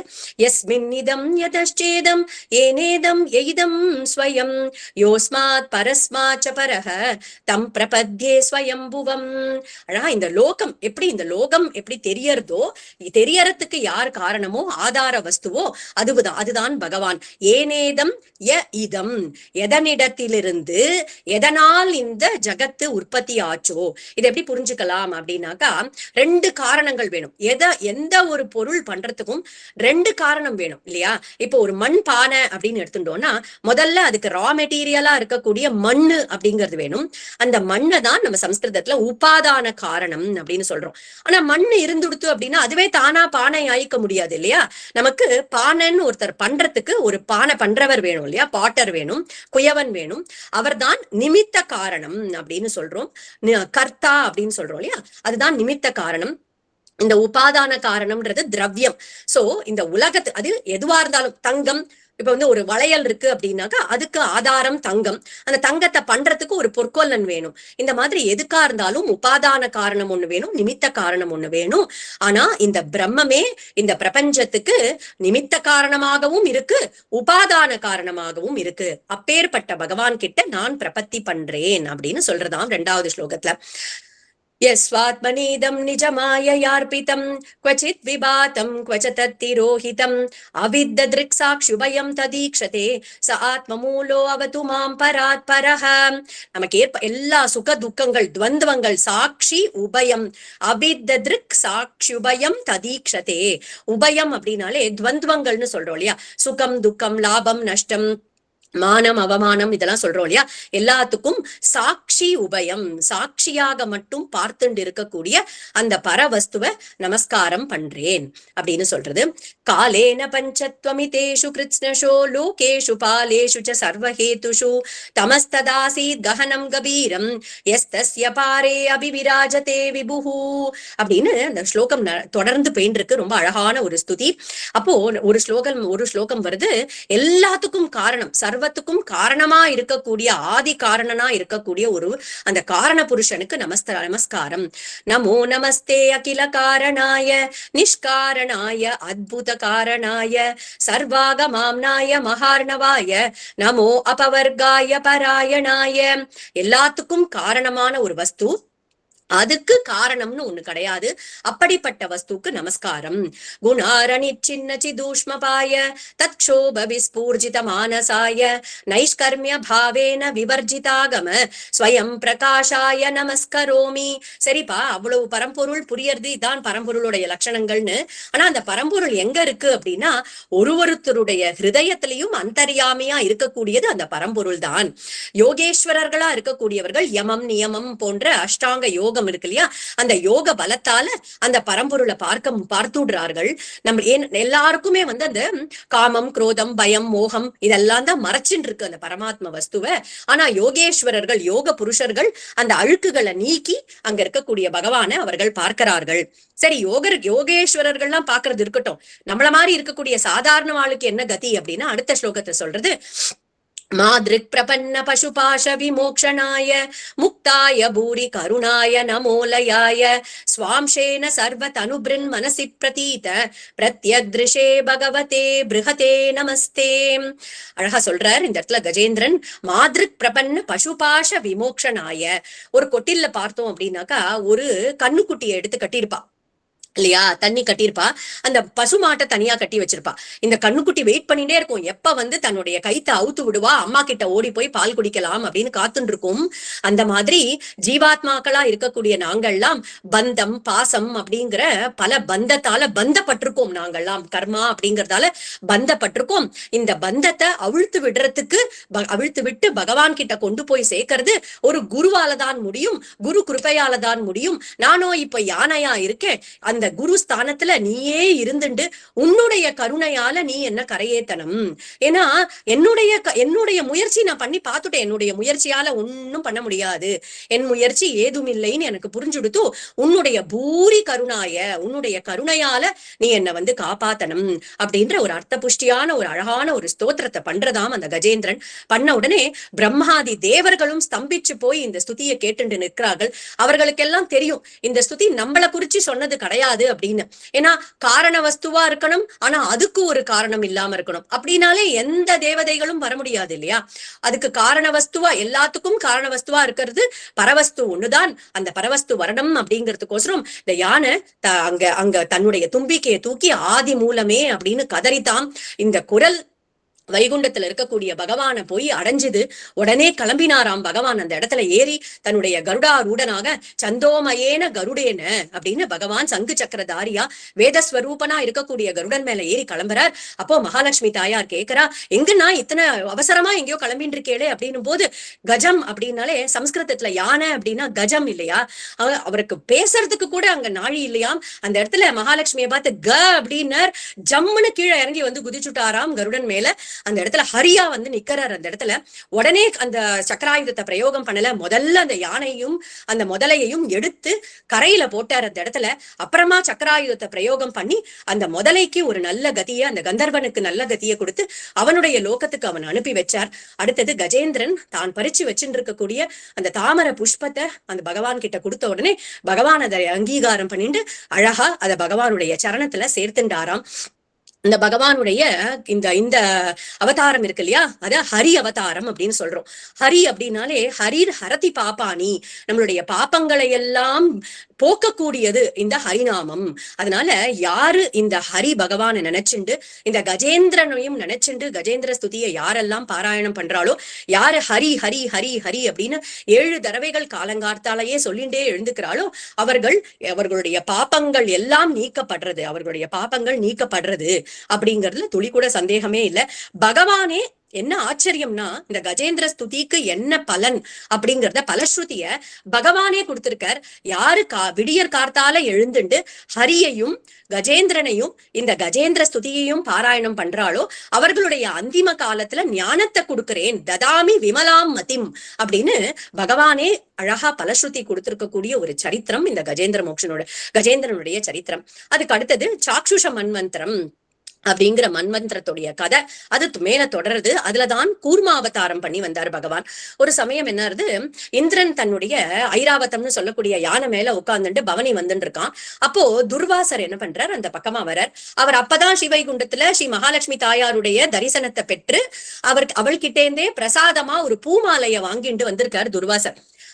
இந்த இந்திரனை பார்த்த உடனே, இந்த மாலை நம்ம கிட்ட இருக்கிறத விட தேவலோகத்து இந்திரனா இருக்கக்கூடிய இவன்ட்ட இருந்தா நல்லதாச்சே அப்படின்னு சொல்லிட்டு மகாலட்சுமி தாயாருடைய பிரசாதத்தை இந்திரன் கிட்ட கொடுக்கிறார். அந்த இந்திரன் என்ன பண்றான், தன்னுடைய அலட்சியத்தால அந்த மாலையை தூக்கி ஐராவதத்து மேல போடுறான்.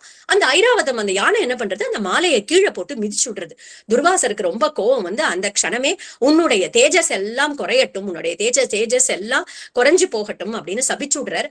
உடனேவே அவனுடைய ஸ்ட்ரென்த் எல்லாம், அந்த தேவர்களுடைய ஸ்ட்ரென்த் எல்லாம் குறைஞ்சு போயிடுறது. இப்ப பகவான் கிட்ட ஓடி போய் இவர்கள் எல்லாம் பிரார்த்தனை பண்றா, எங்களுடைய பலம் திருப்பி கிடைக்கணும் அப்படின்னு. உடனே அமிர்தம் இருக்கு பார்க்கடல்ல, அந்த அமிர்தத்தை எடுத்து பானம் பண்ணினாதான் உங்களுக்கு மறுபடியும் அந்த ஸ்ட்ரென்த் கிடைக்கும் அப்படின்னு. உடனே அதுக்கான முயற்சிகளை பண்ணுங்கோ அப்படின்னு சொல்றார். இதே சமயத்துல அசுரர்களுக்கு எல்லாம் தலைவனா இருக்கக்கூடியது மகாபலி. அந்த பலி சக்கரவர்த்தி யாரு அப்படின்னா, பிரகலாதனுடைய பேரன் தான் மகாபலி. அந்த பலி சக்கரவர்த்தி வந்து ஒரு மிக்சர் ஆஃப் ஆல் குணம் இருக்கு அவர்கிட்ட. என்ன அப்படின்னா, பிரகலாதனுடைய பேரனா இருக்கிறதுனால சத்தியம் விதாத்தும் அப்படின்னு சத்தியத்தையே பேசணும் அப்படிங்கறதுல அந்த நிஷ்ட அவர்கிட்ட இருக்கு மகாபலி கிட்ட. தன்னுடைய அப்பாவா இருக்கக்கூடிய விரோச்சனன் அவர் பெரிய ஹரிபக்தன், அதனால தானும் ஹரிபக்தனா இருக்காரு அந்த பலி சக்கரவர்த்தி. ஆனா அவருடைய கொள்ளு தாத்தா இருக்கா இல்லையா, ஹிரண்யாக்ஷன் ஹிரண்யகசிபு, அவர்கள் கிட்டேந்தும் கொஞ்சம் குவாலிட்டிஸை இன்ஹெரிட் பண்ணிட்டு இருக்காரு இவர். அந்த அகங்காரம் மமக்காரம் அதெல்லாம் துளி இருக்கு அந்த மகாபலி கிட்ட. சோ பகவான் பார்த்தாராம், பகவான் அவனை தர்மாத்மாவை தான் பார்த்தார். அவனுக்கு அனுகிரகம் பண்ணணும், அவனுடைய அகங்கார மமக்காரத்தை ஒழிக்கணும் அப்படின்னு அனுகிரகம் பண்ணணும்னு தீர்மானம் பண்ணிட்டார் பகவான். அப்போ இந்திரனை கூப்பிட்டு சொல்றார், நீ போய் பலி சக்கரவர்த்தியோடைய ஒரு ஃப்ரெண்ட்ஷிப் பண்ணிக்கோ, அவர் கூட சேர்ந்துதான் இதை நீ பண்ண முடியும் அப்படின்னு. இந்திரன் பலி சக்கரவர்த்தியோடைய அந்த அரண்மனைக்கு வரான். அப்பதான் வந்து அப்ப எல்லாருமே வந்து அந்த அசுர குலத்துல இருக்கிறவா எல்லாரும் இந்திரனை பார்த்தோன்னே முகம் சொல்லிக்கிறான். அப்போ சுக்ராச்சாரியார் தான் குரு இல்லையா அசுரர்களுக்கு, அவருக்கு மட்டும் தெரியறது இவன் ஏதோ ஒரு அஜெண்டாவோட தான் வந்திருக்கான் அப்படின்னு சொல்லிட்டு இந்திரனும் வந்த உடனே சொல்றான், நம்ம 2 பேரும் ஃப்ரெண்ட்ஷிப் ஆயிக்கலாம், ஃப்ரெண்ட் ஆயிக்கலாம், நம்ம டீம் அப் பண்ணிட்டு இந்த பார்க்கடலை கடைஞ்சு அமிர்தத்தை எடுக்கலாம், உனக்கும் பங்கு தரேன் அப்படின்னு சொன்ன உடனே எல்லாருமா சேர்ந்து அந்த பார்க்கடலை கடையலாம் அப்படின்னு முடிவு பண்றா. அப்ப பகவான் சொல்றார், இந்த மந்திர பர்வதத்தையே ஒரு மத்தா நாட்டி வாசுகி அப்படின்னு சொல்லக்கூடிய பாம்பையே கயிறா திரிச்சு அந்த பார்க்கடலை கடையலாம் அப்படின்னு தீர்மானம் பண்றான். அப்ப அந்த மந்திர பர்வதத்தை தூக்கிண்டு வரணும் இல்லையா, அது யாராலையும் தேவர்கள் அசுரர்கள் எல்லாரும் முயற்சி பண்ணியும் ஒன்னும் முடியல, அந்த மலையை நகர்த்த கூட முடியல. அப்ப பகவான் என்ன பண்றான், கருடன் கிட்ட சொல்லி அந்த மலையை கொண்டு வந்து பார்க்கடல்ல வெய்யி அப்படின்னு கருட பகவான் எடுத்துன்னு வந்து வைக்கிறார் பகவானுடைய கிருபையால. அப்போ அந்த மலை அழுந்தறது கீழே தானே கூர்மாவதாரம் பண்ணி அந்த மந்திர பர்வதத்தை தன்னுடைய முதுகுல சுமந்துண்டாராம் பகவான். அடுத்தது தேவர்கள் கிட்ட ஒரு விஷயம் சொல்றார், நீங்க எல்லாரும் முதல்ல போய் அந்த வாசுகின்றது பாம்பு இல்லையா, அந்த பாம்போட தலைப்பக்கத்தை நீங்க பிடிச்சுக்கோங்க. நீங்க தலைப்பக்கத்தை பிடிச்சுட்டு வால் பக்கத்தை தேவர்கள் கிட்ட கொடுங்கோ. ஆனா அந்த தேவர்கள் உடனே ப்ரொடெஸ்ட் பண்ணுவா, எங்களுக்கு தான் தலை வேணும் அப்படின்னு, தலைப்பக்கம் இருப்போம் நாங்க அப்படின்னு சொல்லிட்டு ப்ரொடெஸ்ட் பண்ணுவா. உடனே சந்தோஷமா விட்டு கொடுத்துருங்கோ, நீங்க வால் பக்கம் போயிட்டு அவளுக்கு தலையை கொடுத்துருங்கோ அப்படின்னு சொன்ன உடனே அதே மாதிரியே பண்றார்கள். அதே மாதிரிதான் நடக்கிறது. முதல்ல போய் தலையை பிடிச்சிட்ட உடனே அசுரர்கள் நாங்க தான் தலைப்பக்கம் நிப்போம் அப்படின்னு உடனே தேவர்களும் விட்டு கொடுத்துட்டு பின்னாடி அந்த வால் பக்கம் போறா. சோ இப்படி கரைய ஆரம்பிக்கிறாளாம். அப்பையும் அந்த மலை வந்து ஆடிண்டே இருக்கு. அப்போ பகவான் தான் தன்னுடைய கைகளால, அழகான திருக்கரங்களால அந்த அந்த மலையை அழுத்தி பிடிச்சுக்கிற. அதுக்கப்புறமா பகவானுடைய கிருபை, பகவான் தான் அந்த இடத்துல தேவர்களையும் அந்த அசுரர்களையும் ஒரு வியாஜமா வச்சுண்டு அதை கடைய ஆரம்பிக்கிறார். முதலையே தேவர்கள் கிட்ட சொல்லிட்டார், அமிர்தம் வர வரைக்கும் நீங்கள் வெயிட் பண்ணணும், எந்த பொருளுக்கும் ஆசைப்படாதீங்கோ, எல்லாத்தையும் அவர்களே வேணாலும் எடுத்துக்கட்டும், எதுவுமே எங்களுக்கு வேணும்னு கேட்காதீங்கோ அப்படின்னு. முதல்ல வரக்கூடிய ஒரு விஷயம் என்ன அப்படின்னா ஹாலஹால விஷம் அப்படின்னு சொல்லக்கூடிய ஒரு கொடுமையான விஷம் வருது அந்த இடத்துல வாசுகியுடைய அந்த மூச்சு காத்துல இருந்து. அப்போ பரமசிவனார் தான் வந்து அந்த ஹாலஹால விஷத்தை பானம் பண்றார். அப்ப பார்வதி வந்து அந்த தொண்டையில தடுத்ததுனாலதான் அவருக்கு நீலகண்டன் அப்படிங்கிற பெயர் ஏற்பட்டது அப்படிங்கிற சரித்திரம் நமக்கு தெரியும்.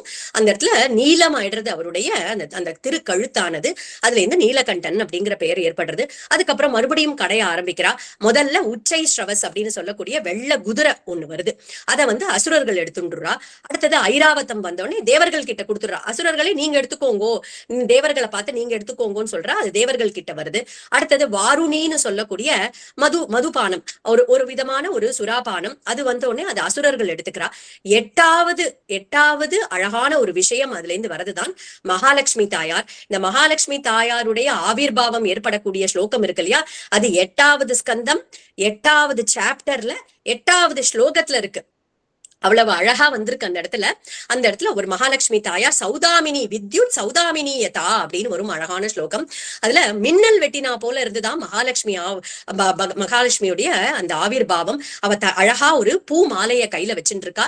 எல்லா தேவர்களும் அந்த இடத்துல பார்த்துட்டு இருக்க, அழகா போய் பகவானுடைய திருக்கழுத்துல மாலையிட்டு அழகான மகாலட்சுமி கல்யாணம் அந்த இடத்துல 8வது ஸ்கந்தத்துல வருது நமக்கு. அதுக்கப்புறம் தான் தன்வந்திரி பகவான் வரார், அழகான அமிர்த கலசத்தோட எழுந்து வரார். உடனே பார்த்தாக்கா இந்த அசுரர்கள் எல்லாம் என்ன பண்றா, அந்த அமிர்த கலசத்தை கையில இருந்து புடுங்கிண்டு ஓடி போயிடுறா. அப்போ பகவான் பார்த்தார், இவாளை வந்து நேர்மையான வழியில எல்லாம் நம்ம வந்து இது பண்ண முடியாது, இவா எப்படி கபட்டமா அந்த பானையை தூக்கிண்டு போனாலோ அந்த மாதிரி நம்மளும் கபட்டமா தான் இது வாங்கி ஆகணும்னு சொல்லிட்டு மோகினி அவதாரம் பண்ணினாராம். இது மட்டும் புருஷ அவதாரம் தான் பண்ணியிருக்கார் பகவான். இப்போ மகாலட்சுமி தாயார பார்த்தாரோ இல்லையோ, அவளுடைய அழகு அப்படி மயங்கிட்டாராம், அவர் அப்படி சொக்கி போயிட்டாராம் பகவான். இந்த அவதாரம், இந்த மகாலட்சுமி தாயாருடைய அவதாரத்தை பார்த்துட்டு தானும் ஒரு பெண் ரூபத்தை எடுத்துட்டு வரணும்னு வந்ததுதான் இந்த மோகினி அவதாரமாம். அப்படி ஒரு அழகான ஸ்திரீ ரூபத்துல வந்த உடனே இந்த தேவர்கள் அசுரர்கள் எல்லாரும் மோகிச்சு போய் அப்படியே ஸ்தம்பிச்சு போய் நிக்கிறா. அப்ப இந்த அசுரர்கள் தான் அந்த அமிர்த கலசத்தை வச்சுட்டு இருக்கா இல்லையா, அந்த அசுரர்கள் எல்லாம் வந்தாலாம். நீ யாருமா அப்படின்னு கேட்ட உடனே மோகினி மோகினி பகவான் சொல்றார், நான் ஒரு ஸ்திரீ, என்னை யாரும் நம்பாதீங்கோ அப்படின்னு உடனே இந்த அசுரர்கள் என்ன பண்ணித்தான் அந்த பானையை எடுத்து பகவான் அந்த மோகினியுடைய கையில கொடுத்துட்டு, நீதான் இதுக்கு கரெக்டானவள், நீயே இதை பங்கிட்டு கொடு அப்படின்னு உடனே சரி உட்காருங்கோன்னு சொல்லிட்டு எல்லா தேவர்களையும் ஒரு பக்கம் உட்கார வச்சுட்டு எல்லா அசுரர்களையும் ஒரு பக்கம் உட்கார வச்சுட்டு ஒரு கபட்டமான ஒரு இதோட அந்த தேவர்களுக்கு எல்லா அமிர்தத்தையும் பகிர்ந்து கொடுத்துட்டார். இத யாருமே கவனிக்கல. எல்லாரும் அந்த மோகினியுடைய அழகுல மயங்கி உட்கார்ந்துட்டு இருக்கா அந்த அசுரர்கள்லாம். ஸ்வர்பானுன்னு சொல்லக்கூடிய ஒரு அசுரன் மட்டும் அதை புரிஞ்சுட்டான் என்ன நடக்கிறது அப்படின்னு. அவன் என்ன பண்றான், தேவர்களுக்கு நடுவுல போய் ஒரு தேவ ரூபத்தை எடுத்துட்டு தேவர்கள் சூரியனுக்கும் சந்திரனுக்கும் நடுவுல போய் உட்காந்துட்டான். பகவான் அந்த அமிர்தத்தை அவன் கையில கொடுத்துட்டார். அவனும் அதை பானம் பண்ணிடுறான். அப்புறம் தான் அந்த சூரிய பகவான் அங்க பார்த்துட்டு, இது நம்மளவன் இல்லையே, இவன் தேவன் இல்லையே அப்படின்னு சொல்லிட்டு ஓன்னு சத்தம் போடுறார். அப்போ தான் கையில வச்சுட்டு இருக்கக்கூடிய கரண்டி இருக்கு இல்லையா, அதாலேயே ஒரு போடுறார். அவனுடைய தலை தனியா உடம்பு தனியா போய் 2ஆ பிரிஞ்சு விழுந்துடுறது. ஆனா அவன் அதுக்குள்ள அமிர்தத்தை பானம் பண்ணிருக்கான் இல்லையா, உயிர் போகல, 2ஆ பிரிஞ்சு விடுறது. அதுதான் அந்த 2 சாயா கிரகம்னு சொல்லக்கூடிய ராகு கேது அப்படின்னு சொல்றோம் இல்லையா.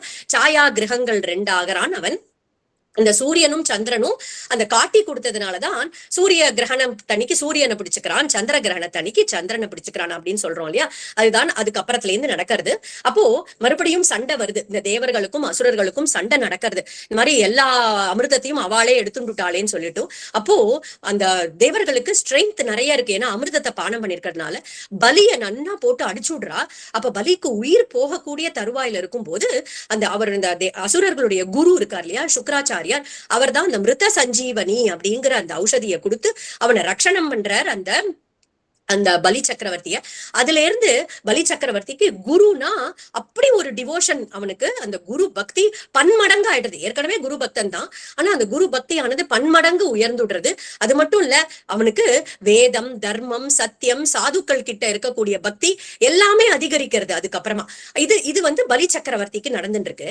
ஆனா அதே சமயம் என்ன ஆகுது, மறுபடியும் இழந்த பதவி, அந்த ஸ்ட்ரென்த், ஃபேம் எல்லாம் கிடைச்சுடுது இல்லையா இந்திரனுக்கு.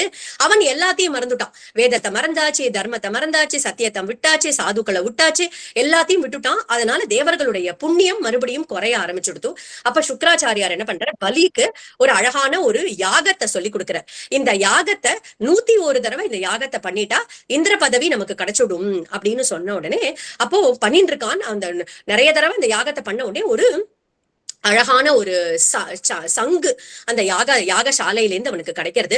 சுக்கராச்சாரியார் என்ன பண்றார், இந்த சங்கை எடுத்து மகாபலிட்ட கொடுத்துட்டு, நீ இப்ப தேவலோகத்துக்கு போய் இந்த சங்க முழங்கு, அப்புறமா என்ன நடக்கிறதுன்னு பாருன்னு பலியும் எடுத்துன்னு வந்து அந்த சங்கத்தை முழங்குறார். இந்திரனுக்கு கொலை நடுங்கிறது.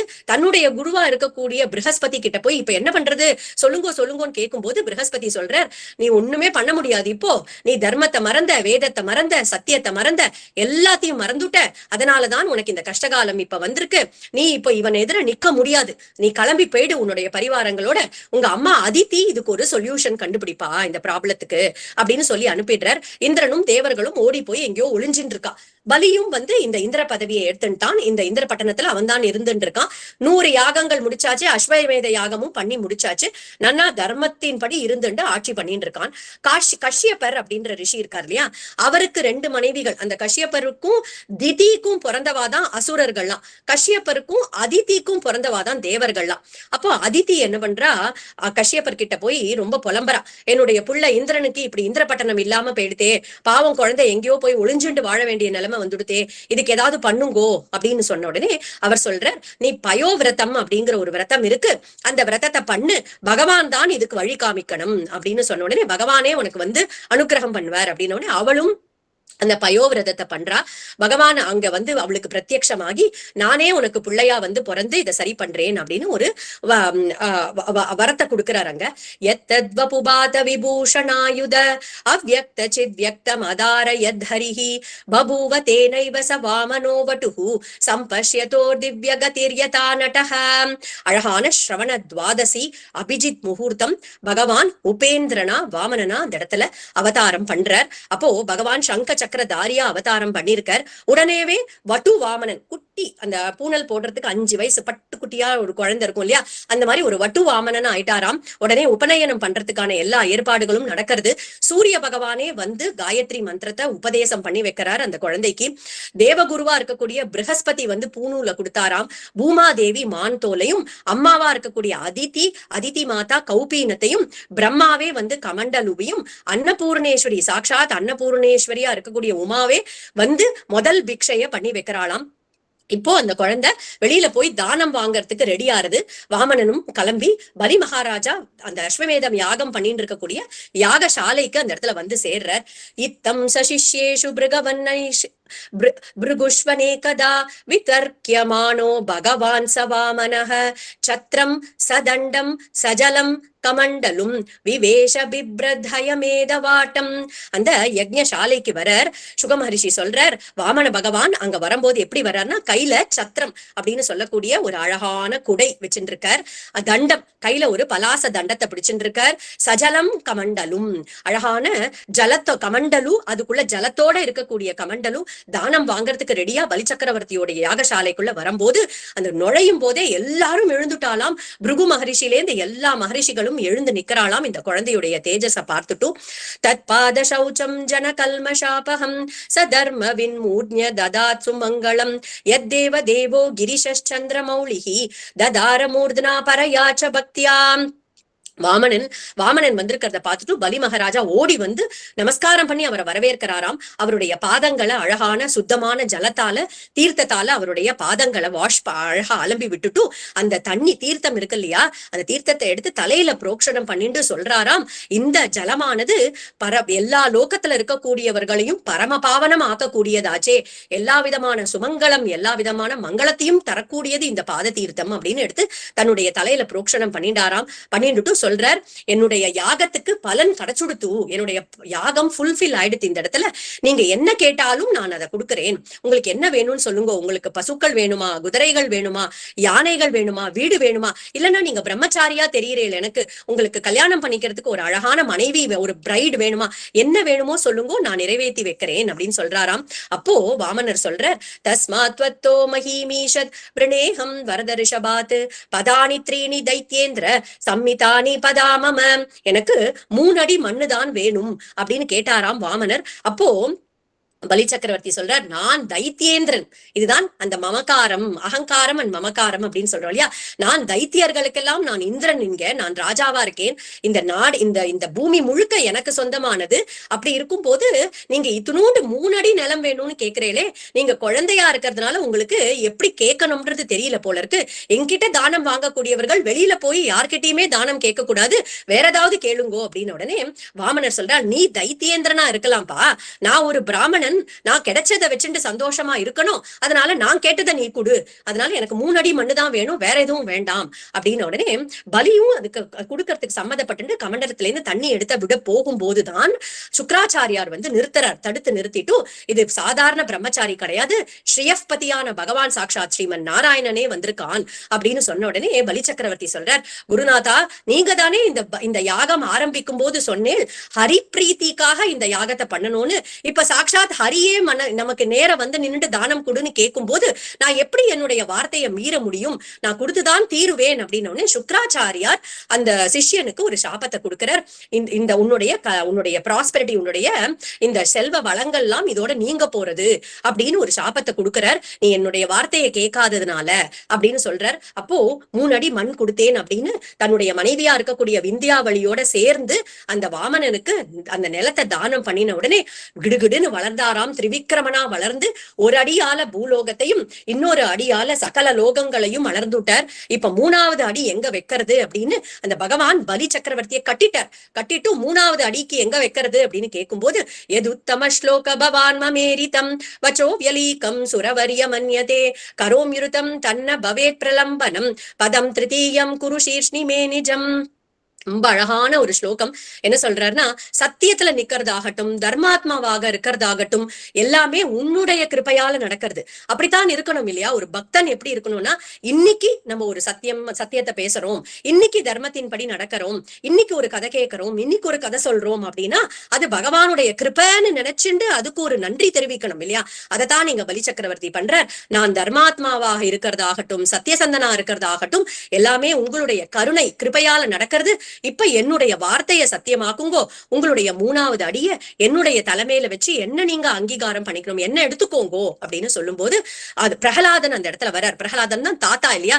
பிரகலாதனும் அந்த இடத்துக்கு வந்து சேர்ந்துட்டு சொல்றார், துவயைவ தத்தம் பதமைந்திர மூர்ஜிதம் ஹிருதம் ததே வாத்ய ததைவ சோபனம் மன்யே மகானஸ்ய கிருதோஹ்யனுக்ரஹோ விப்ரம்ஷிதோ யச்ரிய ஆத்மமோகனாத். அழகா சொல்ற, இந்த இந்திர பதவி இந்த பலிக்கு கிடைச்சதும் உங்களுடைய ஒரு அனுகிரகத்தால, ஆனா அதை திருப்பி எடுத்துக்கிறதும் உங்களுடைய சங்கல்பம் தான். எது நடந்தாலும் அது அவனுடைய நல்லதுக்கு தான் நடக்கிறது அப்படிங்கிறது எங்க எல்லாருக்கும் தெரியும் அப்படின்னு பிரகலாதனும் வந்து சொல்றாராம் அந்த இடத்துல. அப்போ கட்டி வச்சிருக்கார் பலிய இல்லையா. விந்தியாவளி பலியுடைய மனைவியும் வந்து கேட்கிறா, என்னுடைய ஆத்துக்காரரை அவுத்து விடுங்கோ அப்படின்னு. பிரம்மாவும் வந்து கேட்கிறாராம், பலிய அவுத்து விடணும் அப்படின்னு சொல்லிட்டு. அப்போ பகவான் சொல்றார், நான் யார ஒருத்தனை ஒரு பக்தனை அங்கீகாரம் பண்ணிட்டேனோ, யாருக்கு அனுகிரகம் பண்ணணும்னு தீர்மானம் பண்ணிட்டேனோ, அவர்களுக்கு இருக்கக்கூடிய அகங்கார மமகாரத்தை முதல்ல நான் அவர்கள்கிட்டேந்து விலக்கிறேன். இந்த பலிக்கு அனுகிரகம் பண்ணணும்னு தீர்மானம் பண்ணிட்டேன்.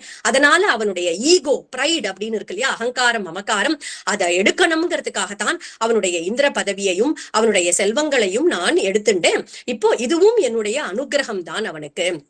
அவன் வந்து அவனுடைய குரு வார்த்தைய கூட கேட்காம சத்தியத்துல நின்னான் இல்லையா, அவன் தர்மத்துல நின்னான். அதனால இந்த இந்திர பதவிய மறுபடியும் நான் அவனுக்கு திருப்பி கொடுக்கிறேன். எப்போ அப்படின்னா சாவரணி மன்வந்தரத்துல அவன் திரும்பியும் இந்திரனாக ஆக போகிறான். ஆனா இப்போதைக்கு சுதல லோகம் அப்படின்னு இருக்கக்கூடிய லோகத்துல அவன் அந்த லோகத்துல வந்து துக்கம் அப்படிங்கிறதே கிடையாதாம். அந்த லோகத்துக்கு போய் இவன் சௌக்கியமா நல்ல நல்ல உடல் ஆரோக்கியத்தோட நன்னா இருந்துட்டு இருக்கட்டும். அந்த இடத்துல அவனுக்கு எந்த விதமான விதமான துக்கமும் உண்டாகாது, அவனுக்கு வாயில் காப்பாளனா இருந்துட்டு நானே அவனை ரட்சணம் பண்றேன் அப்படிங்கிற ஒரு சிறந்த அனுகிரகத்தை அந்த பலி சக்கரவர்த்திக்காக பகவான் பண்றார். இந்த வாமன சரித்திரமே பார்த்தோம் அப்படின்னாக்கா சரணாகதியுடைய ஏற்றம் என்ன, மகாத்மாக்களுடைய கிருபை என்ன, எப்பேற்பட்டது, பகவான் தன்னுடைய பக்தர்களை எப்படி பக்தர்கள் கிட்ட காட்டக்கூடிய கருணை, இதை எல்லாத்தையும் தான் நமக்கு இங்க காமிச்சு கொடுக்கிறது. பகவான் நம்மளை பார்த்த நம்மளுடைய பிரேமை அப்படிங்கிறது கீழ் நோக்கி போறது இல்லையா? நம்மளுடைய பிரேமையானது நம்மளுடைய புத்திரர், நம்மளுடைய பொன் பிள்ளைகள், அவர்களுடைய பேரன் பேத்தி, இந்த மாதிரி கீழ் நோக்கி பாயக்கூடிய நம்மளுடைய சாதாரண அன்பை பகவான் மேல் நோக்கி திருப்பி அவனை நோக்கி பாய வச்சுடுறார். அதைத்தான் இந்த பலி சக்கரவர்த்தியுடைய ஒரு அழகான இந்த சரித்திரம் நமக்கு காமிச்சு கொடுத்தது. கஜேந்திர மோட்சமும் நமக்கு காமிச்சு கொடுத்தது. குருநாதருடைய கிருபையாலையும் ராதாகிருஷ்ணனுடைய கிருபையாலையும் இன்னைக்கு இந்த சத்சங்கத்துல நம்ம இந்த சரித்திரங்களை அனுபவிச்சோம். நாளைக்கு ரொம்ப அழகான குச்சேலோபாக்கியானம் அதை பார்க்கலாம்னு பிரார்த்தனை பண்ணிட்டு, காயேன வாச்சா மனசேந்திரியைர்வா புத்தியாத்மனாவா பிரகிருதே ஸ்வபாவாத் கரோமி யத்யத் சகலம் பரஸ்மை ஸ்ரீமன்னாராயணாயேதி சமர்ப்பயாமி. ஹரே ராம ராம ராம ஹரே ஹரே, ஹரே கிருஷ்ண कृष्ण कृष्ण हरे हरे. गोपिका जीवन स्मरणं गोविंदा गोविंदा. सद्गुरुनाथ महाराज की जय. राधे राधे. राधे राधे गुरुजी. राधे राधे.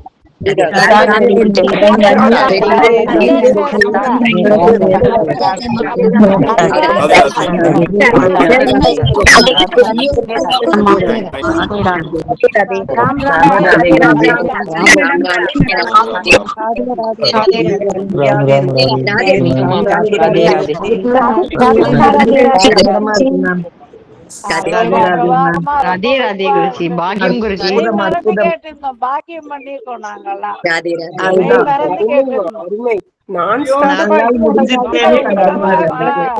முடிஞ்சு போச்சேன்னு இருக்குது.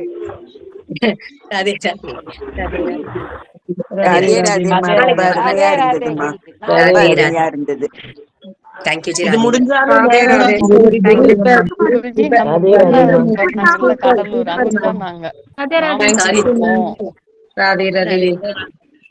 ராதே ராதே ஜி. நாளைக்கு பார்க்கலாம் ஜி.